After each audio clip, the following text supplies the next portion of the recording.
देखो कभी भी ऐसी गलती मत करना जो इस लड़के ने की। ऐसा मैं इसलिए बोल रहा हूँ क्योंकि समुद्र पर बना ये गड्ढा काफी गहरा है, जिसमें ये लड़का बिना सोचे सिर्फ अपने दोस्त के कहने पर कूद जाता है और सिर्फ कुछ ही सेकंड में ये गड्ढे के बिल्कुल अंदर चला जाता है। ऐसा करते हुए इसे काफी डर भी लगता है, लेकिन ये किसी तरह इस गड्ढे से बाहर आ जाता है। देखो अगर कोई व्यक्ति गलती से अफ्रीका के जंगली लोगों के बीच चला जाए तो वह भूख से मर जाएगा। वहाँ उसे खाने के लिए जानवरों की आंतें मिलेंगी, जिससे कुछ ही घंटों में संक्रमण हो जाएगा। अगर उसे प्यास लगेगी तो पानी की जगह उसे गाय का मूत्र पीना पड़ेगा। खाने के लिए उसे रोड़ी नामक चीज मिलेगी, लेकिन वह फूल मरे हुए जानवरों की हड्डियों को पीसकर बनाया गया होगा। अगर उसे भूख लगेगी तो उसे चूहे का सूप पीना पड़ेगा। उसे पीना तो दूर, उसे छूना भी घिनौना लगेगा। देखो दुबई के शेखों की शादी में जितना खाना गरीब लोगों को खिलाया जाता है, उतना खाना हमारे इंडिया में अमीर लोग अपने मेहमानों को नहीं खिला पाते हैं, क्योंकि जब दुबई में किसी शेख की शादी होती है तो वो सभी गरीब लोगों को दावत पर बुलाते हैं और उन्हें ऊंट का गोश्त और ढेर सारे फल फ्रूट्स खिलाते हैं। साथ में ये लास्ट में खजूर और शहद से बना हलवा भी खिलाते हैं। देखो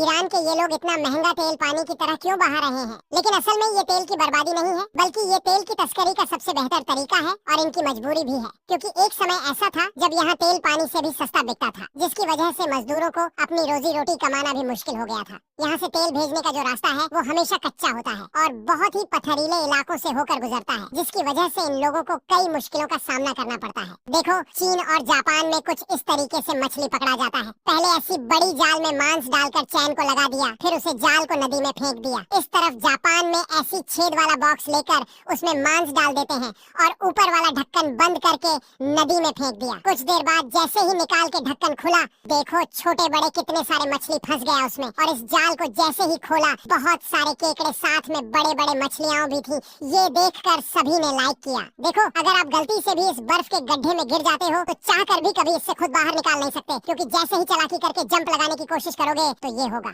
मतलब फिर से बीच में जाकर ही रुकोगे। इसीलिए जंप मारना भी है तो बीच से मारो, शायद इसके जैसा निकाल जाओ, वरना एक ही रास्ता बचेगा। इन बच्चों की तरह मौत के कुआं में चलने वाली घड़िया जैसे गोल गोल दौड़कर बाहर निकलो। देखो इस लड़की का कोई फ्रेंड्स नहीं है, इसलिए वो अकेले पिकनिक मनाने के लिए बहुत बड़े बड़े स्नैक्स उठाकर ले जाने लगी। पहले तो हर कोई इसे देखकर पागल समझने लगे, लेकिन बिना रुके ये लड़की ट्रेन में जाने लगी और ट्रेन में भी हर कोई इस लड़की के बड़े बड़े स्नैक्स देखकर घूरने लगे। और आखिरकार जब वो पिकनिक स्पॉट पर पहुंची तो उसने सब कुछ अच्छे से लगाया और बैठकर खाने लगी, लेकिन तभी पास बैठे सारे बच्चे आ गए, जिसे देखकर इस लड़की ने बिना सोचे समझे अपने सारे स्नैक्स उन बच्चों के साथ बांटने लगी। इसीलिए हर कोई इसे लाइक करने लगे। देखो ये आंटी ढेर सारे अंडों को इस बड़ी सी कढ़ाई में पानी डालते हैं और साथ ही उसमें संतरे के सूखे हुए छिलके उबालने के लिए ढक कर रख देती है। जैसे ही अंडे उबाल जाते हैं, सारे अंडों को बाहर निकाल कर छी लेती है और एक बड़े से कांच के बर्तन में इकट्ठा करके उसे बंद कर देती है। थोड़ी देर बाद अंडों को एक कटोरे में डालकर उसमें नमक और तेल मिलाकर अच्छी तरह मिक्स कर फिर इन्हें चावल में डम्पलिंग्स के साथ मिलाकर खा लेती है। देखो पिता ने पहले अपनी हाथों की ताकत से अपनी बेटी को स्लाइडर के काफी ऊपर तक पहुंचा दिया